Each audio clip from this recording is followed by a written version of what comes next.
हाय दोस्तों, मैं हूं आपका एसके और आज हम बात कर रहे हैं बहुत ही इंपॉर्टेंट टॉपिक। ओके, बेसिकली हम इसमें केमिस्ट्री से रिलेटेड बात करेंगे, जिसकी बहुत ही मतलब अवेटेड एक तरह से वीडियो था जो मैं बनाने वाला था। तो फाइनली वो, हाँ, आई एम श्योर मेरा लेट हो रहा है वीडियो बनाने में, but definitely will this will be helpful for everyone and I hope कि आप पूरा बात कीजिए, क्योंकि देखिए इसमें मैंने बहुत सब, जैसा कि देख रहे हो, रंगीन बहुत ही फिगर इसमें ऐड किया है और सब चीज़ इसमें मैंने किया जो जो मुझे लगा था। और आपको आर एफ सी एल और आई आर ई एल जो है ना, दोनों के लिए काम है। ओके, तो हम लोग स्टार्ट करते हैं। तो जैसा कि आप देख सकते हैं यहाँ पर ही कि एक ऑब्जर्वेशन और इन्फेरेंस, इन्फेरेंस मतलब जो सब्सटेंस है, तो आपको ये ध्यान रखना। जैसे कि लिखा हुआ है कि salt of C R N I F E C O M N and C U are absent. अगर कोई साल्ट है, अगर ये सब नहीं है, तो पक्का आपका वाइट साल्ट होगा। ओके, आपको ध्यान रखना कि copper, chromium, nickel, ferrous, chrome chrome copper, manganese and C, ये सब अगर नहीं है तो ये वाइट होगा। तो अगर हम सिंपल से बात करें, तो अगर हम ये सब का कलर जान जाते हैं तो बाकी सारे कलर का पता चल जाएगा ना, वाइट होता है। तो वही से आप देख लीजिए, जैसे कि देखिए हम बात किए सबसे पहले क्रोमियम की, तो क्रोमियम साल्ट अगर रहेगा तो वो होगा डार्क ग्रीन। ओके, फिर है मैग्नीज आया था एम एन इसमें, तो मैग्नीज अगर साल्ट रहेगा तो वो लाइट पिंक रहेगा या फिर डर्टी वाइट रहेगा। तो देखिए हम आपको एक फ़ोटो भी दिए थे, जैसे हम बात की क्रोमियम साल्ट, क्रोमियम साल्ट क्या होता है, डार्क ग्रीन। ये जो देख रहे ग्रीन, ये है आपका क्रोमियम साल्ट। बेसिकली ये जो पार्ट है ना, ये क्रोमियम साल्ट। ओके, फिर हम बात करें मैग्नीज साल्ट, तो ये लाइट पिंक और वाइट डर्टी वाइट होता है। देखिए तो लाइट पिंक है ना, ये मैग्नीज एम एन, देखिएगा यहाँ पर ही एम एन, ये जो नीचे वाला पार्ट है ये एम एन है। मैग्नीज साल्ट कैसा है, आपको रहेगा यहाँ ध्यान में रहेगा। ओके, फिर है फेरस साल्ट, तो ये क्या है, लाइट ग्रीन। तो ये देखिए ये फेरस साल्ट इधर एफ और ई, ये होगा एफ, लाइट ग्रीन है। ओके, फिर है फेरिक साल्ट, फेरिक साल्ट क्या होता है, येलो और फिर ब्राउन होता है। ओके, तो यहाँ पर ही तो नहीं बनाया हुआ ब्राउन भूरा टाइप का, ये ही शायद होगा। ओके, ये सब देखो, तो यहाँ पर हर एक चीज़, जैसे कि क्रोमियम का बनाया है, रेड ऑक्साइड का बनाया हुआ है, येलो ऑक्साइड का बनाया, ब्रोमीन ब्रोमीन ऑक्साइड का, ब्लैक ऑक्साइड का हो गया, टाइटेनियम। तो इस तरह से सारी चीज़ें बनाए हुए हैं। फिर है copper salt, sorry cobalt salt, तो ये है डीप रेड और वायलेट। तो डीप रेड कौन होता है, देखिए ये वाला जो है ना, ये भी आपका, ये भी जो है ना कोबाल्ट है, डीप रेड। ओके, फिर मैं बात करें कॉपर साल्ट, तो ये ब्लू या फिर ब्लू ग्रीन होता है। तो ये जो है आपका कॉपर साल्ट है ब्लू, यानी कि सी यू, ये जो देख, तो आपको ध्यान से होगा कि कॉपर जो है ब्लू होता है, आयरन होता है वो लाइट ग्रीन होता है, मैग्नीज होता है डर्टी वाइट होता है या फिर लाइट पिंक होता है, और हरा क्या ग्रीन कौन होता है, क्रोमियम होता है। तो इस तरह से ये आपको ध्यान रखें। तो आप वीडियो को पॉज करके एक दो बार ध्यान से देखिएगा ना, तो आपको अच्छे से समझ में आ जाएगा। ओके, आगे आते हैं। फिर है ऑब्जर्वेशन, इन्फेरेंस एंड, देखिए तो जैसे एसिटिक एसिड होता है, एसीटेट होता है, उसका कैसा होता है ऑब्जर्वेशन, स्मॉल और विनेगर, स्मेल और विनेगर। ओके, ये होता है। और फिर अमोनियम साल्ट बात करते हैं, स्मॉल ऑफ अमोनिया, यहाँ पर ही जो है ना स्मॉल लिखा गया है, ये गलत लिखा गया, ये स्मेल होना चाहिए। ठीक है, आप क्या रखिएगा, स्मेल एस, मतलब एम एम ए है ना, एम ए की जगह ई कर देना बक, ठीक है, एम ई, तो ये स्मेल हो जाएगा। कहते ये ध्यान में रखिएगा, स्मेल, स्मेल ऑफ विनेगर क्या होता है, एसिटिक एसिड होता है स्मेल ऑफ विनेगर, और अमोनियम साल्ट होता है स्मेल ऑफ अमोनिया, और सल्फाइड होता है रोटिन गैस। जैसे कि आप रिफाइनरी में रहता है H2S गैस रहता है जो बहुत ही डेंजरस है, तो रोटिन सड़ा हुआ अंडा की तरह महकता। ओके, जैसे कि मैं फिगर भी बना दिया। ओके, जैसे सेकंड ग्रुप ये है, देखिए कि PBS है, ब्लैक कलर का, ब्लैक कलर का। ओके, टर्मेरिक हो गया। तो ऐसा मैं इसलिए बनाती हूँ, देखिए एक चीज़, एक क्वेश्चन बहुत ही जनरली, ये जो इक्वेशन देख रहे हैं ना, ये क्वेश्चन से पूछा था कि आपका जैसे H2S, कोई भी देखिए H2S, तो आपका क्या होगा, एक तरह से एक जहरीली गैस है, तुरंत लीजिएगा तो डेथ हो सकता है। ओके, तो हम तो डायरेक्ट पहचान नहीं सकते, तो इसमें क्या करता है, लेड एसीटेट को मिलाया जाता है। अगर लेड एसीटेट मिलाने के बाद ब्लैक हो जाता है, ये जो PBS है ना, ये PBS इसलिए लिख दिएगा, PBS वो ब्लैक होता है। अगर लेस एसिडेट है को साथ अगर मिलाते हैं और वो ब्लैक हो जाता है, इसका मतलब वहाँ पर H2S मौजूद है, यानी सल्फर मौजूद है। देखिए ये सब जो काला हुआ है ना, तो ये सब हुआ, इसमें H2S महसूस है, मतलब सल्फर मौजूद है। देखिए जैसे HGS है, PBS है, Bri2S2S, US है, CDS है, तो ये सब में सल्फर मौजूद है, ये ब्लैक हो गया। ओके। और एक चीज़ है कि crystalline salt sometimes show different colour when in hydrated. देखिए जो क्रिस्टलाइन साल्ट है, मतलब क्रिस्टल वाला है, वो जब उसको हाइड्रेट किया जाता है, हाइड्रेट मतलब पानी डाला जाता है, तो वो कलर जो दूसरा देने लगता है। जैसे कि मान लेते हैं, जैसे कि हम ऊपर बात किए थे ना, जैसे कि ये फेरस साल्ट है, ये लाइट ग्रीन दिखा रहा है, और लाइट ग्रीन को अगर जब हाइड्रेट करेंगे, जब हम इसको हाइड्रेट करेंगे, जब पानी डालेंगे, तो ये कलर दूसरा भी दिखा सकता है, और अनहाइड्रस स्टेट में भी। तो इसीलिए लिखा जाता है, जैसे USO4 5H2 क्या ब्लू है, और इसका जो अनहाइड्रस है, मतलब दानेदार में है, वो जो है वाइट कलर का है। तो ये चीज़ ध्यान में रखिएगा। लेकिन ये चीज़ हम बहुत बार पूछा जाता है कि लेड एसीटेट को सल्फर पहचानने के लिए क्या यूज किया था। लेड एसीटेट यूज़ करते हैं, और ये PBS बनता है, PBS ब्लैक कलर का होता है। फिर आते हैं इसमें कि देखिए ये क्वेश्चन बहुत ही जायज़ रहता है वहाँ पर ही आपका। आयोनाइजेशन पोटेंशियल ये पूछा ही जाता है कि ग्रुप में कैसे बढ़ता है घटता है आपके, तो ये ध्यान में रखिएगा। तो आयोनाइजेशन पोटेंशियल है क्या, पहले ये समझते हैं। Ionization energy is also called ionization potential. Okay. तो केमिस्ट्री हो या फिजिक्स हो, तो amount of energy required to remove electron, जैसे कोई एक आइसोलेटेड एटम है या फिर मोलिक्यूल। आइसोलेटेड एटम कहने का मतलब ये हो कि वो जो है ना, वो पूरा दुनिया से मतलब नहीं है, वो बिंदास था, वो जो उसका ज़िंदगी बहुत ही आराम से चल रहा था, ना किसी रिएक्शन करना चाहता, ना ज़्यादा पैसा कमाना, वो एकदम बिंदास है, एकदम कुछ नहीं, वो आइसोलेट है। तो उससे क्या कर रहे हैं ना कि वो आराम से कोई झगड़ा वगड़ा नहीं कर रहा था, लेकिन हम चाहते थे उसका एक फैमिली निकाल लें। तो उसका एक फैमिली निकालेंगे, तो जितना अमाउंट, भाई वो तो चाहता है कि हम नहीं चाहें, निकालना चाहता है, लेकिन आइसोलेट हो गया, तो वहाँ से जब हम वहाँ से निकालेंगे तो अमाउंट ऑफ एनर्जी देना पड़ेगा। तो ये जो देते हैं मोलिकुलर एटम में, तो उसी को बोलते हैं हम लोग आयोनाइजेशन एनर्जी। तो देखिए जब जब आप ग्रुप में बॉटम से जब टॉप की ओर जाइएगा, तो ये इंक्रीज करता है। कहने का मतलब क्या हुआ कि अगर अगर लिथियम है, इससे अगर हाइड्रो हम एक मोलिकुल निकालना चाहेंगे तो बहुत ज़्यादा एनर्जी लगेगा।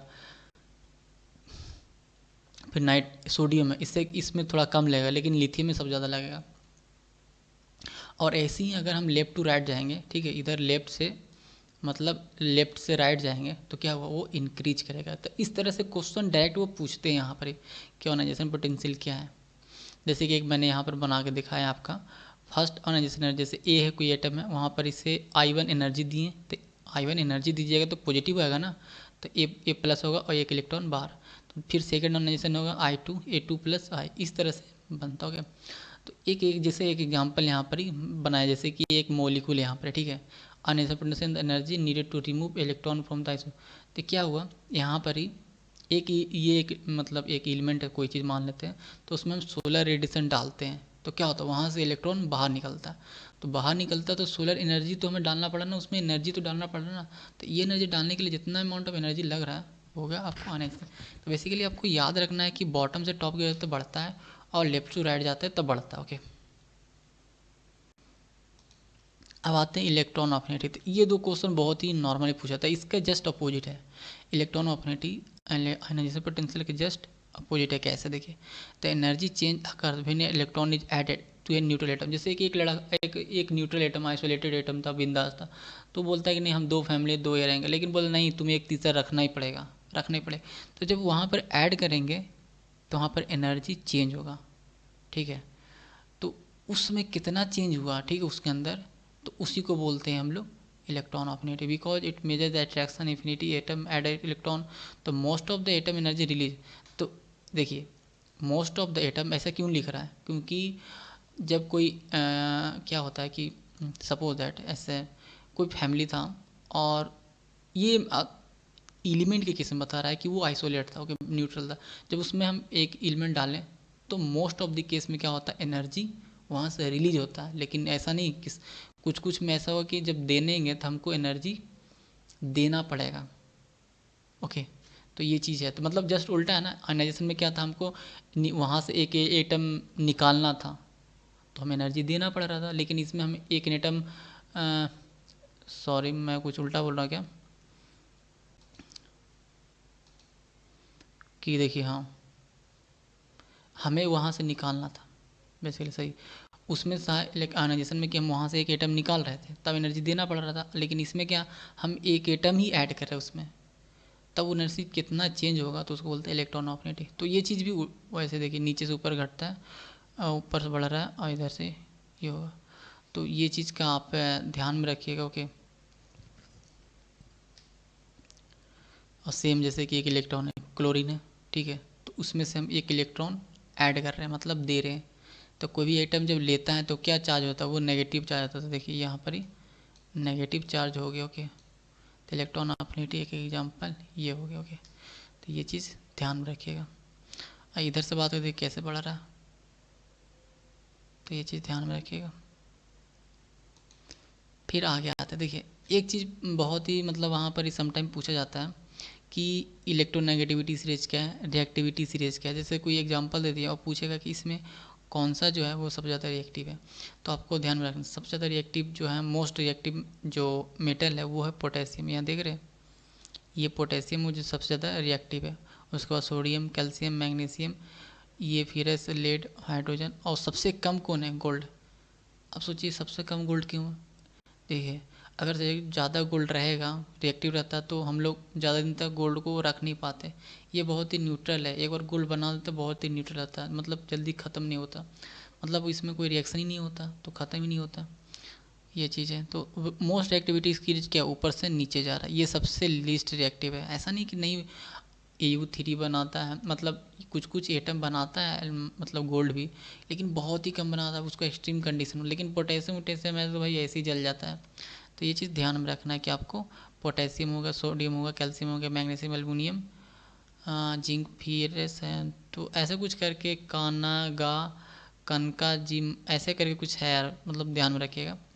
देखिए इलेक्ट्रोनेगेटिविटी सीरीज क्या होता है कि आप नीचे से जब ऊपर जाइएगा तो ज़्यादा नेगेटिविटी मान बढ़ता जाएगा, और फिर जब लेफ्ट टू राइट जाइएगा, देखिए इधर से आप जब इधर से इधर जाइएगा तो आपका इलेक्ट्रोनेगेटिविटी बढ़ता जाएगा, लेकिन जब टॉप बॉटम से जब टॉप जाएगा तो बढ़ जाएगा।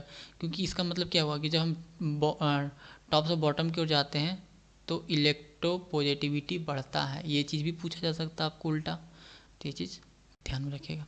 तो यही चीज़ यहाँ पर भी थोड़ा सा अलग बना कर दिया। मोस्ट एक्टिव क्या है, sodium, sodium potassium, sorry potassium, sodium, calcium, magnesium, aluminium, carbon, zinc, ferrous, SnPbTu इस, और सबसे लास्ट में है Pt, प्लैटिनम। ये चीज़ ध्यान, मतलब गोल्ड से भी बहुत कम रिएक्शन करता है प्लैटिनम। जैसे पॉलिंग इलेक्ट्रोनेगेटिविटी से बताया हुआ, जैसे कि मतलब एक एग्जांपल दिए हैं कि मतलब ऐसे एग्जांपल दे के पूछ देता है ना कि ऐसे करके कि ये किसका है, ऐसे करके नहीं पूछता, ये एप है, ठीक है, और ऐसे कर देगा और यहाँ पर ही Cl कर देगा, फिर ऐसे कर देगा, यहाँ पर नाइट्रोजन कर देगा। तो ये पूछता है कि कौन सा अरेंजमेंट जो सही है, तो आपको ध्यान में रखना फोकल नास कच पन्ना, ऐसे करके याद कर सकते हैं कि FO, फ्लोरीन, ऑक्सीजन, क्लोरीन, इस तरह से करके। तो आप ध्यान में रखिएगा कि सबसे ज़्यादा इलेक्ट्रोनेगेटिविटी कौन है, फ्लोरीन, उसके बाद ऑक्सीजन, उसके बाद क्लोरीन, उसके बाद नाइट्रोजन। क्योंकि जनरली क्या होता है आपका, देखिए सीरीज में क्या, फ्लोरीन उसके बाद क्लोरीन होता है, तो हम लोग ऑक्सीजन को इग्नोर कर देते हैं, लेकिन ऑक्सीजन की इलेक्ट्रोनेगेटिविटी ज़्यादा है क्लोरीन से, तो इसीलिए ये चीज़ हमने बनाया है। अब आते हैं PN जंक्शन। भाई ये क्या नया चीज़ है। देखिए पहले व्हाट इज़ PN जंक्शन, मतलब ऐसा इसलिए मुझे ध्यान में है कि कभी कोई पूछ देता है।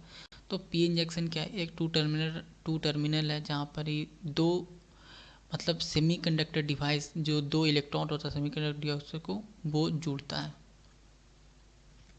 जिसमें क्या होता है, इलेक्ट्रिक करंट फ्लो होता है एक डायरेक्शन से दूसरे डायरेक्शन से, ओके। और समटाइम जो ब्लॉक है वो अपोजिट डायरेक्शन में फ्लो करता होगा, इसीलिए हम लोग उसके अनुसार से बोलते हैं। जैसे कि PN जंक्शन है which is form P type and N type semiconductor, ठीक है, and joint called PN junction. जैसे PN जंक्शन मतलब क्या, P type semiconductor, N type semiconductor है, ओके। तो इस तरह से बना जाता है। तो एक जैसे कि एक डायरेक्ट एग्जांपल पूछा था, सिलिकॉन, जर्मेनियम, गैलियम, आर्सेनियम, ये सब जो है ना, इसको बोलते पीरियोडिक टेबल में मेटेलॉइड स्टेयरकेस, ठीक है, सेमीकंडक्टर है। तो इसमें क्या होता है कि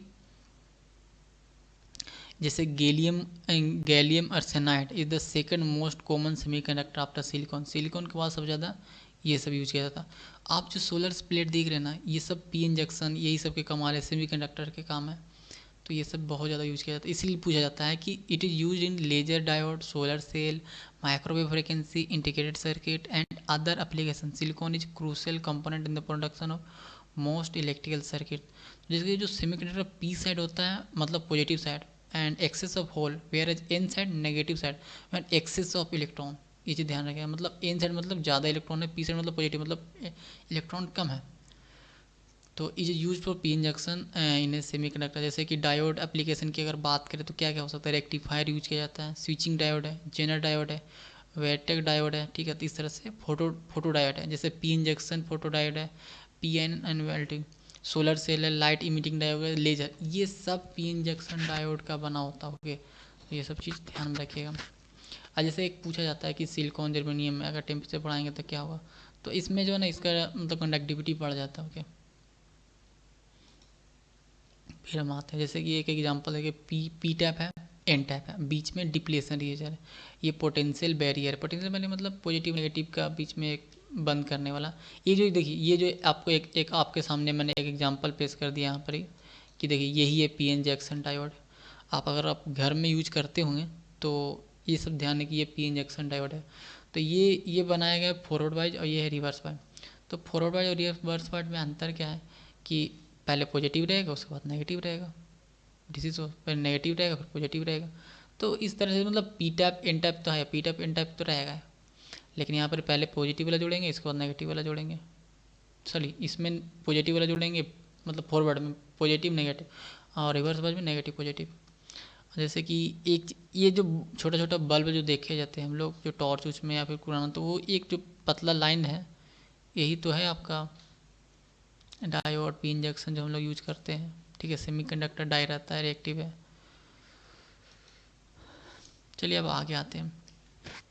देखिए ये क्वेश्चन भी बहुत इंपॉर्टेंट है, जनरली लोग गलती करते हैं इसमें, बहुत ही आसान है क्योंकि मैंने ये क्वेश्चन केमिस्ट्री का अगर मैं देखा जाए तो H P C L N F L ये सब में काफ़ी पूछा जाता है कि आइसोटोप क्या है।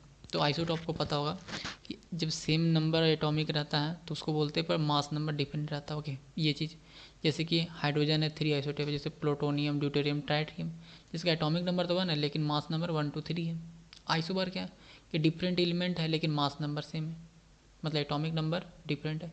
जैसे आर्गन है कैल्शियम है वो दोनों का मास कितना है 40 है लेकिन डिफरेंट डिफरेंट एटॉमिक नंबर है। आइसोटोन क्या है कि isotone are the atom different between content same number of neutron with different mass number and atomic number. मतलब आइसोटोन मतलब क्या, एक ऐसा इलेक्ट्रॉन जिसमें कि मतलब मास नंबर और एटॉमिक नंबर तो डिफरेंट डिफरेंट है पर न्यूट्रॉन नंबर सेम है, उसको बोलते हैं आइसोटोन। लेकिन ये तीनों कम पूछ के ये पूछेगा ज़्यादा आइसो इलेक्ट्रॉनिक क्या है। आइसोटॉप तो समझ गए जैसे कि ऑक्सीजन का 16 ये है, ठीक है। आइसोबार भी समझ गए। देखिए ऐसा नहीं है कि आप जो सिर्फ हम लोग 40 देखिए इसमें से एन प्लस है मतलब क्या हुआ, जो इसमें सोडियम की 11 होता है तो इसमें एक प्लस है मतलब 10 ही है। Mg2 प्लस, मैग्नीशियम का 12 होता है तो 2 प्लस है, तो यहाँ पर ये 10 हो गया ये 10 हो गया आइसोबार। इस तरह से फ्लोरीन 9 होता है एक माइनस दे दिया तो 10 हो गया, तो सब 10 हो गया कि नहीं आइसोबार में। मतलब हुआ कि आपका मास नंबर डिफरेंट डिफरेंट है लेकिन एटॉमिक नंबर सेम हो गया। तो आइसोस्टर है H2H3C, आइसोटोन जो मतलब इलेक्ट्रॉन की बात बता रहा हूँ वो।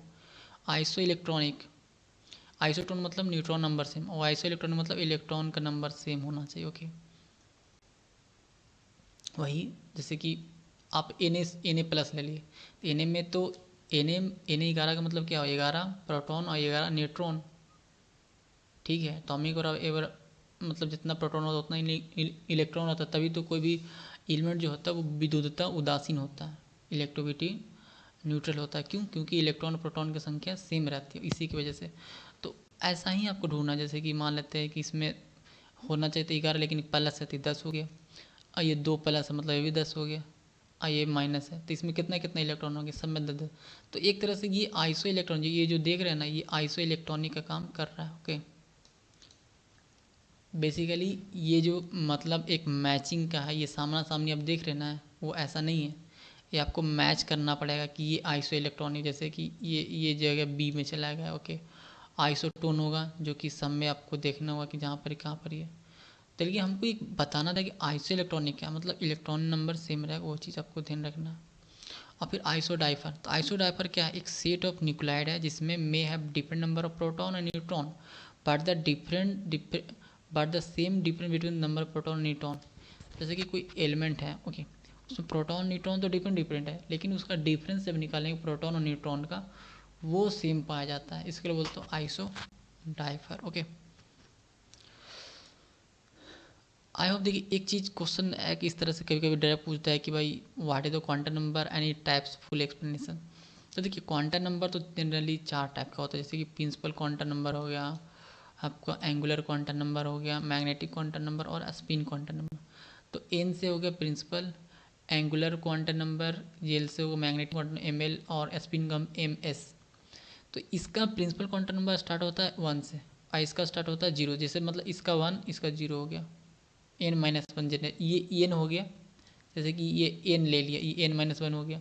और इसका शुरू होता है -l से l तक, मतलब -0 ये सब चलेगा, ये वाला जो एलिमेंट है ना वो वहाँ से शुरू होगा। स्पिन क्वांटम नंबर सिर्फ चाहे प्लस होगा चाहे माइनस होगा, मतलब हाफ प्लस या फिर हाफ माइनस, मतलब चाहे तो घूमेगा चाहे उल्टा, जैसे कि ये होगा, जैसे एग्जांपल दिया एन मतलब वो प्रिंसिपल, एल एन मतलब एंगुलर, एन मतलब मैग्नेटिक, एस मतलब स्पिन। तो जैसे कि एस पी डी एफ का है, तो ऐसे डायरेक्ट पूछा भी जाता है कि शेप क्या होता है, एस पी डी एफ का शेप क्या है। तो आपको पूछा जाएगा एस ऑर्बिटल का जो शेप होता है वो स्फेरिकल होता है, देख रहे ये है स्फेरिकल। पी ये डंबल, एक सिंबल डंबल होता है, ओके। पी का होता है सिंगल डंबल और डी का होता है डबल डंबल, ठीक है ऐसे। और एफ का होता है अनप्रिडिक्टेबल, ठीक है, ये इसका डिफरेंट डिफरेंट होता है, देख रहे ये पता ही नहीं चल रहा है सब कैसे कैसे है, तो इसका डिफरेंट डिफरेंट होता है, ये डिटरमाइन नहीं किया जाता। फिर आगे आते हैं केमिकल बॉन्ड्स, तो जैसे मेटालिक बॉन्ड होता है, आयनिक बॉन्ड होता है, कोवैलेंट बॉन्ड होता है। तो इस तरह से क्वेश्चन पूछते हैं, जैसे कि मेटल्स एंड एलॉय, तो सी ऑफ इलेक्ट्रॉन इस तरह से बनता है कि मेटालिक बॉन्ड है। जैसे आयनिक बॉन्ड, आयनिक कंपाउंड और साल्ट, जैसे कि मेटल और नॉन मेटल। जैसे कि आयनिक बॉन्ड कहाँ से बनेगा, एक रहेगा मेटल और एक रहेगा नॉन मेटल, तब बनेगा वहाँ पर आयोनिक बॉन्ड। जैसे कि एम जी के मेटल है, SO4 मतलब नेगेटिव वाला पार्ट है, मतलब सल्फर ऑक्सीजन नेगेटिव है, तो ये होगा MgSO4, तो ये आयोनिक बॉन्ड होगा। तो आप इस तरह से पहचान सकते हैं आयोनिक बॉन्ड कौन है, नेगेटिव और पॉजिटिव। कोवैलेंट बॉन्ड मतलब molecules and covalent network solid, जैसे कि ये इस तरह से जो बना हुआ नॉन मेटल होना चाहिए यहाँ पर, H2O CH4 ये सब नॉन मेटल है। इलेक्ट्रॉन शेयर्ड एमंग, तो इसमें जब इलेक्ट्रॉन का जब शेयरिंग शुरू हो जाता है, कोवैलेंट मतलब होता है शेयरिंग इलेक्ट्रॉन, शेयरिंग बॉन्ड जिसे वो बोल सकते हैं। तो जब सी इलेक्ट्रॉन का जब शेयरिंग शुरू हो जाता है ना, तो उसको बोलते हैं हम लोग कोवैलेंट बॉन्ड। जैसे कि आयनिक बॉन्ड क्या है, इसमें देखिए NaCl ढेर सा जुड़ा हुआ। अब आते हैं जैसे कि कुछ कुछ टर्म ऐसा पूछा जाता है कि स्ट्रॉन्ग एसिड क्या है, स्ट्रॉन्ग बेस क्या है भी, तो आपको एक एग्जांपल ही दे देगा कि ये बताइए, कि ये एग्जांपल देगा कि इसमें कौन स्ट्रॉन्ग एसिड है, कौन स्ट्रॉन्ग सबसे ज़्यादा कौन है। तो आपको ध्यान में रखना है कि HCO लो 4 सबसे ज़्यादा स्ट्रॉन्ग एसिड है, ठीक है। फिर उसके बाद HI है, फिर HNO3 है, HCl HBr H2SO4, okay. Strong base की बात करें तो NOH सबसे ज़्यादा है, फिर COH वोल्टू QH है। मतलब एक तरह से आप एग्जांपल देते हैं कि आप जैसे नीचे जा रहे हैं ना, नीचे जा रहे हैं HClO4, अब जैसे जैसे नीचे जा रहे हैं उसी तरह से आपका एसिडिटी घट जाता है, लेकिन वो जैसे जैसे ऊपर जाते हैं एसिडिटी बढ़ जाता है। मतलब आप ऊपर जाइएगा तो एसिडिटी बढ़ेगा और नीचे जाइए तो घटेगा। और फिर बेस में उल्टा है, सॉरी देखते हैं क्या बोलेंगे।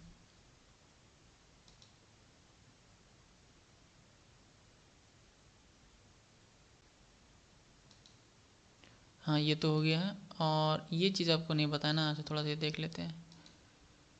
अच्छा इस प्लीज इसको देख लेते हो कि जैसे कि जैसे NOH है सबसे ऊपर में, फिर नीचे जा रहे हैं ये घटते जा रहा है, तो सेम चीज़ें इसी में भाई। आपको ये चीज़ ध्यान रखना है कि इसमें भी अगर हम नीचे जाएंगे तो बेसिक घट जाएगा लेकिन एसिडिटी बढ़ते जाएगा। तो ये चीज़ें नीचे जाते हैं तो एसिड घटते जाता है इधर वाला में, क्योंकि एसिड जनरली आपका दो चीज़ नेगेटिव वाला पार्ट रहता है। जैसे कि नीचे जाइएगा तो आपको घटेगा, ऊपर जाएगा तो बढ़ेगा, ओके। तो हम लोग थोड़ा सा इसमें देख लेते हैं characteristics of ionic versus covalent bond. तो कभी कभी पूछा जाता है कि टाइप ऑफ पार्टिकल क्या आयोनिक है, मॉलिक्यूल है। जैसे आयोनिक में आयन रहता है, कोवैलेंट में मॉलिक्यूल रहता है। आयन मतलब क्या ना, जब भी वो रहेगा ना तो आई के फॉर्म में रहेगा। जैसे कि देखिए आयोनिक यहाँ पर फिगर बनाए हुए हैं हम, यहाँ पर Na है, Cl, NaCl हो गया आयोनिक, कोवैलेंट हो गया H2O। मतलब ये हुआ है, इसको शेयर भी किया, इसको भी शेयर किया हुआ, दोनों तरफ से ऐड है। ये तो आई की तरफ से ऐड है। तो ये चीज़ है, इसमें ट्रांसफ़र ऑफ इलेक्ट्रॉन का होता है, शेयरिंग ऑफ इलेक्ट्रॉन। कोवैलेंट में शेयरिंग होता है, यहाँ पर ट्रांसफ़र होता है। शेयरिंग करने का मतलब जैसे होता है ना, ट्रांसफ़र शेयरिंग में क्या अंतर है। शेयरिंग मतलब कि तुम भी दो मैं भी दूंगा, जब ज़रूरत पड़ेगा ना तो तुम भी देना, और जब मुझे ज़रूरत पड़े तो मुझे देना, तो ये होगा शेयरिंग। और ट्रांसफ़र मतलब हम परमानेंट ट्रांसफ़र कर दिए। तो वो मेटल भी हो सकता है, आयोनिक मेटल नॉन मेटल होता है, और कोवैलेंट में नॉन मेटल होता है। ये सब नॉन मेटल होते हैं। सॉलिड होता है, आयोनिक हमेशा सॉलिड होता है, जबकि ये सॉलिड लिक्विड गैस तीनों हो सकते हैं। जैसे कि आपका एलपीजी हो गया, CH4, ये सब क्या हो गया। फिर है आयोनिक बॉन्ड, मेल्टिंग पॉइंट बहुत ज़्यादा होता है, इसका लो होता है। सोलिबिलिटी इन वाटर हाई, मतलब आयोनिक जो है ना वो बहुत ही तेज़ी से घुल जाता है, लेकिन इसका नहीं। कंडक्टिविटी अच्छा है और इसका नहीं। तो हम लोग इसमें बात कर रहे थे कि strong acid strong base, weak acid weak base में, तो आप ये चीज़ ध्यान में रखिए। ओके। तो इसी तरह से एक क्वेश्चन पूछा जाता है कि मतलब बहुत तरह से कि इलेक्ट्रॉन पेयर एक्सेप्टर, इलेक्ट्रॉन मतलब एक टर्म है ब्रॉन्स्टेड लॉरी थ्योरी। जैसे कि सबसे जो बेस्ट तरीका होता है ना कि कोई भी कंपाउंड एसिड है या बेस है, तो वो सबसे बेस्ट है ब्रॉन्स्टेड एंड लॉरी का। तो उसमें बोलता है कि लोन पेयर एक्सेप्टर को हम लोग एसिड बोलते हैं, लोन पेयर डोनर को बेस बोलते हैं। ओके, जैसे कि H+ है, N acid is an electron pair acceptor and base is a electron pair donor. Okay, ये ध्यान में रखिएगा। जैसे SO3 एसिड है, क्यों SO3 एसिड क्यों है, क्योंकि ये लोन पेयर को एक्सेप्ट करता है। ये देखिए, ये जो पॉइंट देख रहे हैं ना, जैसे 2 पॉइंट ऐसे वैसे रहता है ना, जैसे कि ये पॉइंट और ये पॉइंट, तो ये लोन पेयर है। तो लोन पेयर के एक्सेप्ट करेगा तो हो जाएगा आपका एसिड, और डोनेट करेगा तो हो जाएगा बेस। तो ऐसे ही H+ है, HCl है और H+C, दिस इज HCl है। HCl जो है ये क्या करता है ना, इसमें जो हाइड्रोजन है वो सील को दे देता है, अपना जो लोन पेयर है वो ट्रांसफ़र कर देता है सील को। लेकिन एक्सेप्टर क्या है, किसमें है, जैसे कि वाटर है और NH3 है। ठीक है, तो इसमें आपका जो नाइट्रोजन से हाइड्रोजन जो है ना, ये आपका खींच लिया है कि नहीं मुझे दे दो भाई H+, मतलब लोन पेयर बेसिकली। एक है hydrogen ion concentration and hydrogen hydroxide ion concentration, मतलब आर्हेनियस। जैसे शुरू में आया था कॉन्सेप्ट कि आर्हेनियस थ्योरी क्या है, तो उसमें बोलता था कि H+ आयन को हम कंसंट्रेशन को बोलते हैं, जिसमें मतलब H+ रहेगा उसको बोलेंगे एसिड, और OH- रहेगा तो ये बेस रहेगा। ये भी काफ़ी एक्सेप्टेबल है। ओके,